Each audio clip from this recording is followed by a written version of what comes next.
नमस्कार, आर.जे. व्हिनॉनवीमध्ये आपले सगळ्यांचे स्वागत आहे। तर आज आपण बनवणार आहोत खूपच पौष्टिक अशी भाजी।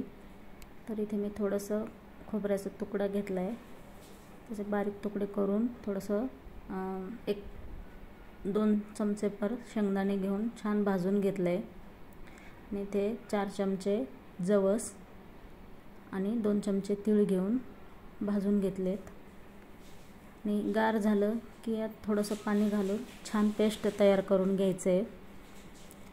हे बघा, अशा प्रकारे पेस्ट झालं पाहिजे।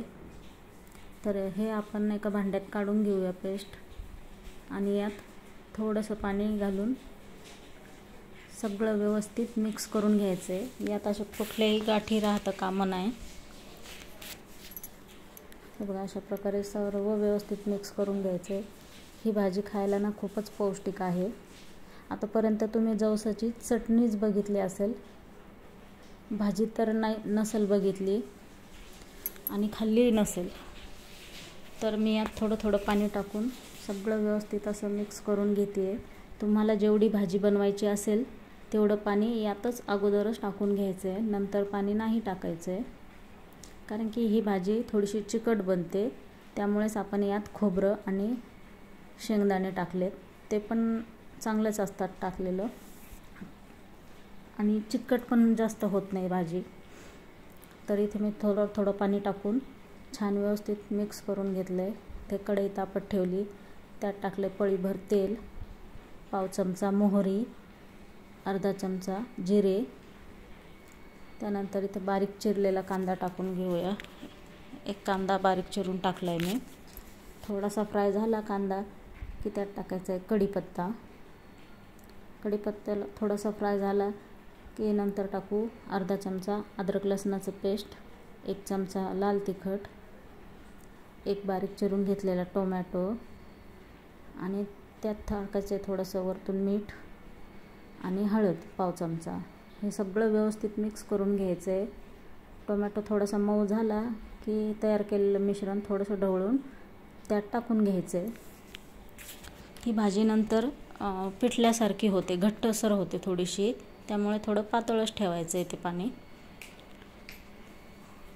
छान त्याला मीडियम गॅसवरती ढवळत राहायचं आहे। तर हे बघा, हळूहळू भाजी घट्ट व्हायला लागली, घट्टसर होते थोडीशी ती भाजी। आणि त्यानंतर आपण टाकू कोथिंबीर आणि बारीक चिरलेली 1-2 हिरव्या मिरच्या टाकल्यात मी। व्यवस्थित मिक्स करून घेऊ।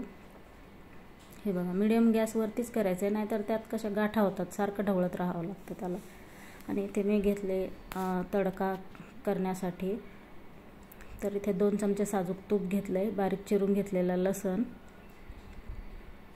छान त्याला गोल्डन रंग येईपर्यंत फ्राय होऊ द्यायचं आहे। थोडीशी कोथिंबीर पण टाकायची त्यातच आणि इथे आपण भाजीला तडका करून घेऊ आणि व्यवस्थित मिक्स करून घेऊ त्याला।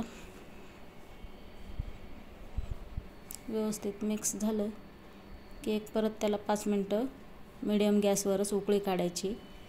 कसं छान घट्ट झाली आपली भाजी बघा। ही भाजी खूपच पौष्टिक असते खायला। तर इथे 5 मिनटं त्याला आपण उकळी येऊ दिली बघा। तुम्हाला घट्ट किंवा पातळ कशी पाहिजे तुमच्या हिशोबाने तुम्ही ठेवू शकता। ही भाजी भातासोबत खूपच छान लागते, भाकरीसोबतही लागते। तुम्ही त्याला पिठल्यासारखं घट्ट पण करू शकता आणि पातळ पण करू शकता। तर ही पौष्टिक रेसिपी तुम्हाला कशी वाटली मला नक्की सांगा आणि कोणी खाल्ली ते पण सांगा। तर चला, रेसिपी आवडली असेल तर लाईक, शेअर आणि सबस्क्राईब करायला विसरू नका। भातासोबतच जास्त चांगली लागणार आहे ही भाजी खायला। चला तर मग, बाय।